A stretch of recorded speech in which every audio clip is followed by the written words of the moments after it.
Good morning, students. I welcome you all to the online class of SGUI. Today we will be starting with new chapter, that is sets. In our last class, we have completed the chapter called playing with numbers. Okay, today we will be starting with sets. The basic idea of sets you have already studied in your class 6th and 7th, and today we will be starting further into that chapter. Before starting this chapter, I would like to tell you what are objects. In mathematical language, everything which is around us, or we could say everything which is in the earth, is termed to be as objects.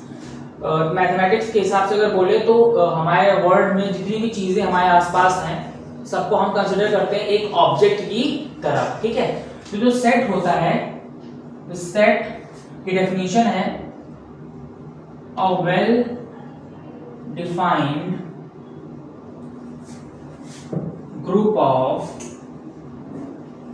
defined objects.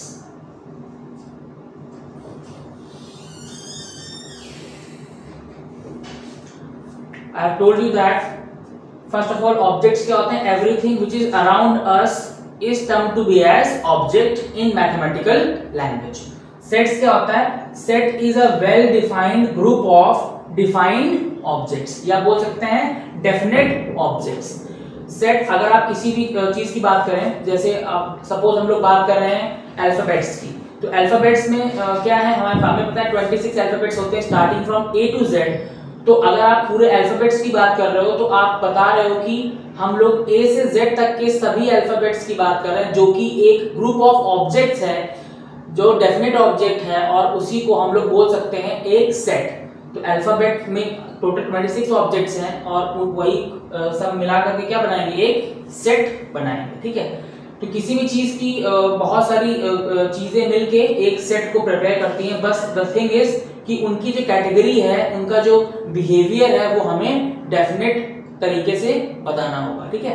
For example अगर मैं बोलूं कि group of numbers starting from 1 to 10, तो this is also a set which is containing total 10 objects, or you could say 10 items starting from 1 to 10. So I hope you have got the basic thing or the basic definition of set, कि set actually होता है. ठीक है. उसके बाद set को हम लोग दो तरीके से explain कर सकते हैं. First method is called roster method.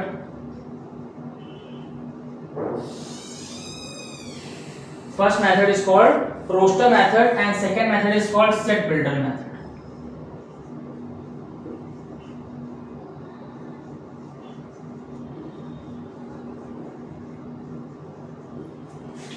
These two terms are not new to you because इन दोनों के बारे में आपने क्लास 7th में भी पढ़ रखा है. ठीक है. तो रोस्टर जो मेथड होता है that contains actual elements. जब हम लोग actual elements की बात करते हैं, I will tell you with the help of example. Suppose मैं बोल रहा हूँ कि आपने एक ऐसे लिखा 1 2 3 4 and 5. इस तरीके से आपने एक सेट लिखा. हमेशा सेट लिखने के लिए आपको उसको with in curly brackets enclose करना पड़ता है. दूसरी चीज, हमेशा उसको उस सेट को कुछ ना कुछ नाम देना पड़ेगा. सपोज मैं इसको बोल रहा हूँ A is equal to and this 1 2 3 4 5. तो आप अगर आपसे कुछ ऐसा दिखाई देगा तो आप क्या बोलोगे, this is a set of 5 natural numbers. ठीक है. तो रोस्टर मेथड में एक्चुअली 5 नेचुरल नंबर्स लिखे हुए हैं, लेकिन जो सेट बिल्डर मेथड होता है उसमें हम उस ही सेट की डेफिनेशन को लिखते हैं. डेफिनेशन क्या कह सकती है इसकी, A is equal to, लिखने का तरीका क्या होता है, X is such that X belongs to natural numbers and X is less than 6. हमने किसी सेट को एक डेफिनेशन के फॉर्म में लिख दिया कि X मतलब कि जो ऑब्जेक्ट या एलिमेंट्स हैं इस सेट में, वो किसको बिलोंग कर रहे हैं, नेचुरल नंबर्स को बिलोंग कर रहे हैं. हमें कैसे पता नेचुरल नंबर्स को बिलोंग कर रहे हैं? ऐसे पता क्योंकि ये जो सेट्स के एलिमेंट्स हैं या ऑब्जेक्ट्स हैं वो 1 से स्टार्ट हो रहे हैं, और we know that the natural numbers start from 1. Okay. Therefore we can say that this is the collection or the group of natural numbers starting from 1 and less than 6.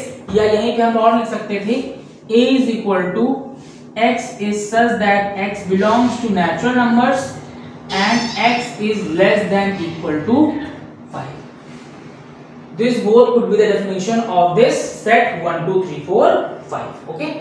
So I hope you are getting a very much better idea of how to define sets in two forms. First is roster method and second is set builder method. Roster method क्या होता है, जिसमें actual elements को लिखते हैं हम लोग, और सेट बिल्डर मेथड क्या होता है, जिसमें हम लोग उस सेट की डेफिनेशन को लिखते हैं. Okay, so I hope you are getting the concept. Let's move further.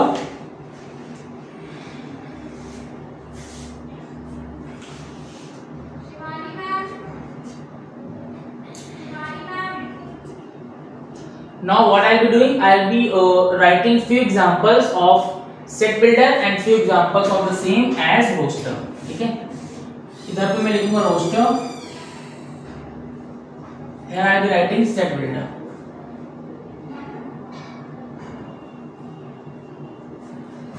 उसी सेट का रोस्टर फॉर्म और उसी सेट को फिर सेट बिल्डर फॉर्म में हम लोग लिखेंगे.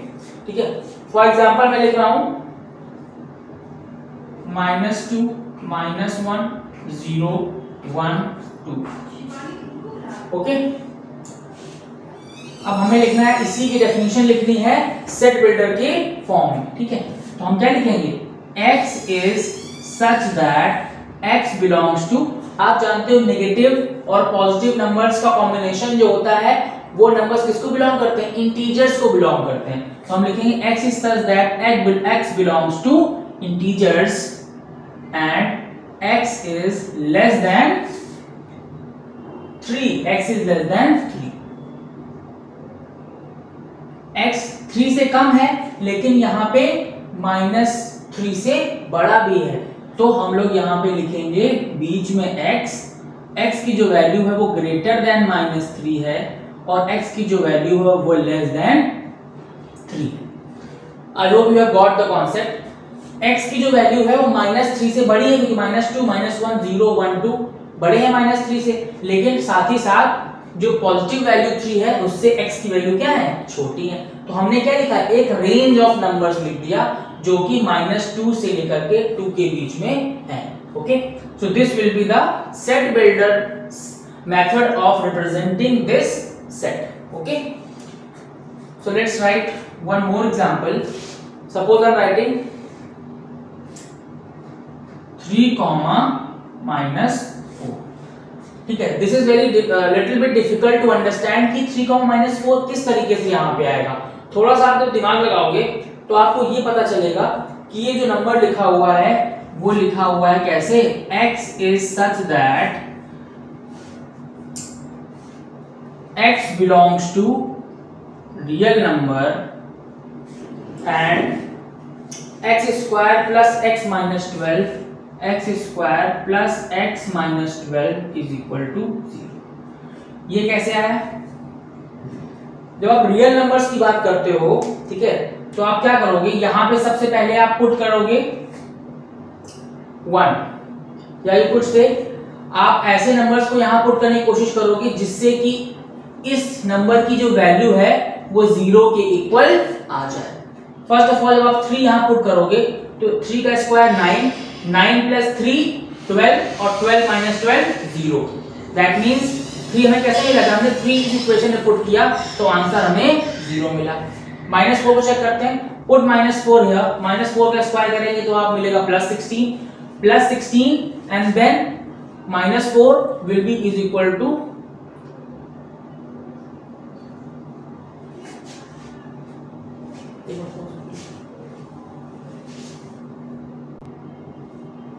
So when we will put the value of -4 here, तो -4 का जो स्क्वायर होगा वो +16 हो जाएगा. उसके बाद x की वैल्यू तो -4 है ही, पुट -4 here, तो यहाँ से वैल्यू आएगा 12 और ये -12 में दोनों सॉल्व करेंगे तो 0 आएगा. तो from here we can say that कि इस सेट की जो डेफिनेशन है या जो सेट बिल्डर का फॉर्म होगा वो होगा x is such that x belongs to real number x square plus x minus 12 is equal to 0. हमने x belongs to real number इसलिए लिखा है बिकॉज कभी भी आपको किसी की डेफिनेशन में स्क्वायर लिखा दिखाई देगा तो आप वहां पे नेचुरल नंबर्स नहीं लिख सकते, वहां पे आपको रियल नंबर्स ही लिखना पड़ेगा. ठीक है, तो these are the two methods जिससे कि आप किसी भी सेट को रिप्रेजेंट कर सकते हैं. रोस्टर मेथड में आपको एक्चुअल सेट को लिखना होता है और सेट बिल्डर में उसकी डेफिनेशन को लिखना होता है, ठीक है। Now moving further, next is finite set and the other is infinite set.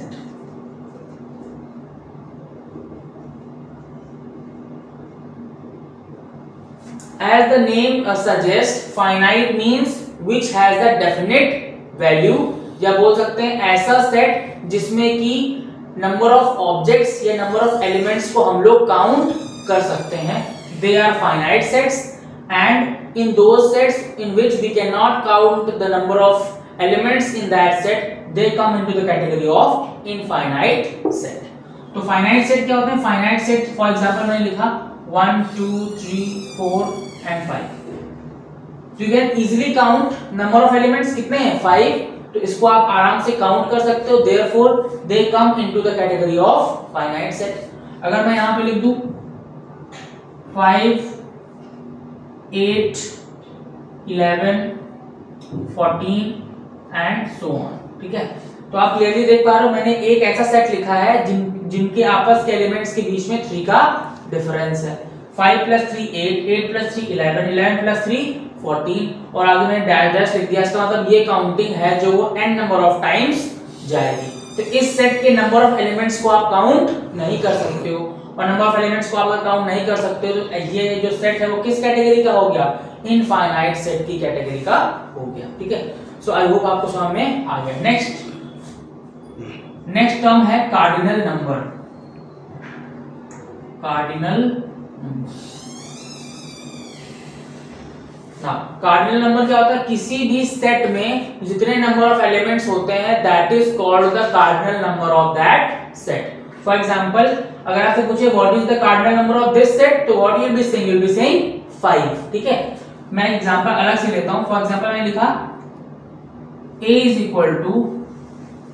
a e i o u, ठीक है। मैंने एक सेट लिखा, उसमें एलिमेंट्स लिखे a e i o u, तो cardinal number of this set will be 1 2 3 4 and 5। तो cardinal number इस सेट का कितना हो जाएगा? 5। लेकिन उसको लिखने का तरीका क्या होता है? First of all you will write small n, bracket के अंदर लिखोगे उस सेट का नाम, और इस सेट का नाम क्या है? a and is equal to 5। अगर आपको ऐसा कहीं लिखा दिखाई दे तो आप क्या समझ जाओगे कि एक सेट है A जिसके अंदर नंबर ऑफ एलिमेंट्स कितने हैं? 5, या in other words we can say the cardinal number of set A is equal to 5, ठीक है। So I hope you have got what does cardinal number means.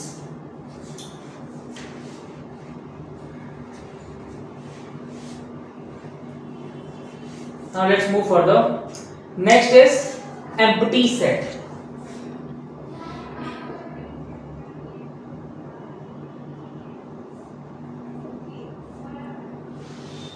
Empty set, as the name itself defines the value, or you could say as the name itself is defining the meaning of this set, is कि empty set वो होता है जिसमें कोई भी element नहीं होता। ऐसा सेट जिसमें कोई भी एलिमेंट ना हो that is termed to be as empty set, या आप बोल सकते हो cardinal number of any set।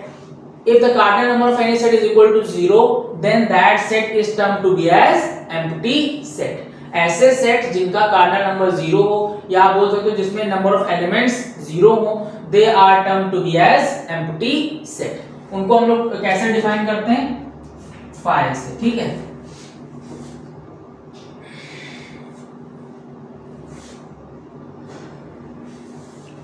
अगर आपको कहीं भी इस तरीके से सिंबल दिखाई देगा तो यू विल क्लियरली अंडरस्टैंड कि it is representing a empty set, मतलब कि वो ऐसा सेट को रिप्रेजेंट कर रहा है जिसमें कोई भी एलिमेंट नहीं है।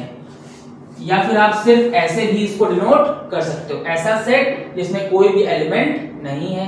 तो these are the two symbols by which you can easily demonstrate, or you could easily tell that this set does not contain any element. If you take an example which is given in book as well, it is saying x is such that x is such that x belongs to natural number,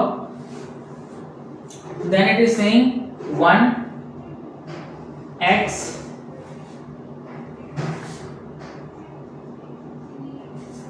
ठीक है, बोला जा रहा है x is such that x belongs to natural number और x की range दी गई है कि x की वैल्यू जो है वो 1 से बड़ी है और x की जो वैल्यू है वो 2 से छोटी है।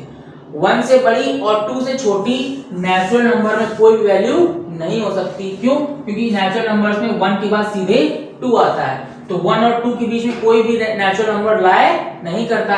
इसका मतलब है कि इस सेट में कोई भी एलिमेंट नहीं आएगा। Therefore this set is a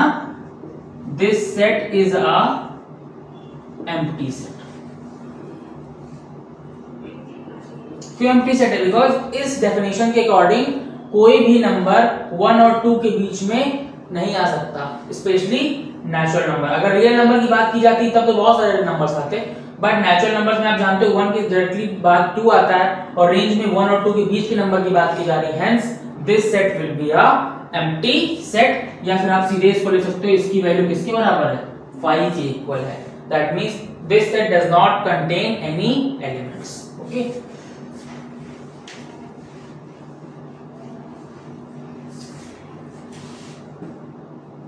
next is non empty set. I don't think it is required to tell. Non empty set वो सेट होंगे जिनमें कुछ ना कुछ एलिमेंट्स होंगे, there will non empty set. Next is singleton. Singleton set कौन set होते हैं? ऐसे सेट जिसमें सिर्फ और सिर्फ एक एलिमेंट होता है, they are term to be as singleton set. Okay, I don't think this is of much importance. Now the most important thing is you should understand what are equal sets and what are equivalent sets. Equal sets and equivalent sets.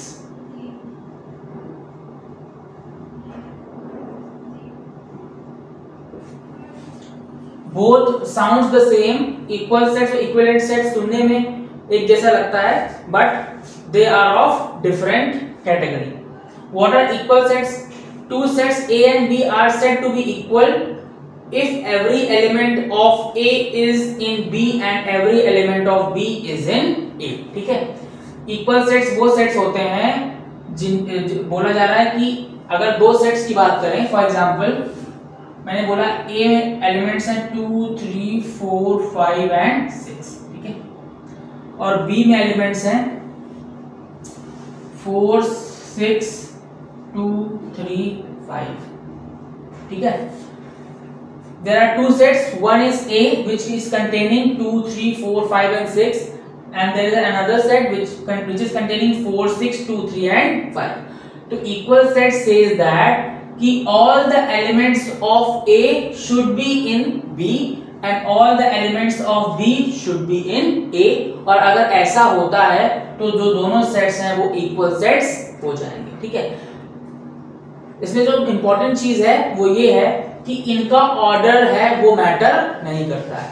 2 यहाँ पे starting में लिखा है, इसमें बीच में लिखा है, यहाँ 6 लास्ट में लिखा है, यहाँ पे बीच में लिखा है। मतलब आपको ऑर्डर से कोई मतलब नहीं है, बस आपको ये देखना है कि इसके सारे एलिमेंट्स इसमें होने चाहिए और इसके सारे एलिमेंट्स इसमें होने चाहिए। तो फर्स्ट पॉइंट ये है, की पॉइंट, कि आपको ऑर्डर से कोई मतलब नहीं है। और दूसरा इंपॉर्टेंट ये पॉइंट है कि आप चाहो तो यहाँ पे एक बार और 2 लिख दो, उससे भी कोई भी चेंजमेंट नहीं आएगा। 2 यहाँ पे 2 बार है उससे कोई मतलब नहीं, लेकिन यहाँ पे 2 है और यहाँ पे भी 2 है। From this we can say that A and B जो है वो इक्वल सेट्स हैं। A और B कैसे हैं? इक्वल सेट्स हैं। तो आई होप आपको इक्वल सेट्स समझ में आ गया कि इक्वल सेट्स क्या होता है, ठीक है। Now next is equivalent sets. Equal set और इक्विवेलेंट सेट में क्या डिफरेंस है? डिफरेंस ये है कि इक्वल सेट्स में एक अगर दो सेट्स की बात करोगे आप तो A all the elements of A should be in B and all the elements of B should be in A. But as far as equivalent sets are concerned, they are totally dependent upon the cardinal numbers. That means the number of elements in set A should be equal to the number of elements in set B, and then only the two sets can be said to be as equivalent sets. Okay, for example, I am taking a set A is equal to A E I O U and I'm taking B is equal to 1, 2, 3, 4 and 5. You can clearly see that there is no relation between A and B as far as elements are concerned, because set A contains the set of vowels and set B contains the natural numbers from 1 to 5. Set A में set of vowels है और set B में क्या है, natural numbers हैं 1 2 3 4 5, ठीक है। तो आप देख सकते हो कि ये एक डिफरेंट सेट है और ये डिफरेंट सेट है, बट जब इक्विवेलेंट की बात आती है तो हम लोग दोनों के कार्डिनल नंबर्स को चेक करते हैं। कार्डिनल नंबर लिखने के लिए Na की वैल्यू किसकी इक्वल है, Na is equal to 5. Why? Because there are total 5 elements in set A and Nb is equal to 5 as well. Why? Because set B also contains total number of 5 elements. Hence, we can say that A is equivalent to B. A कैसा है, B से equivalent है। कैसे represent करेंगे, A is equivalent to B. This is a symbol of equivalent and this is a symbol of equal. So I hope you have got the basic difference between equal sets and equivalent sets. Based on the theory which I have told you today, you can easily attempt the questions of exercise 5A. I will be discussing few questions in our next class. Till then, complete your exercise.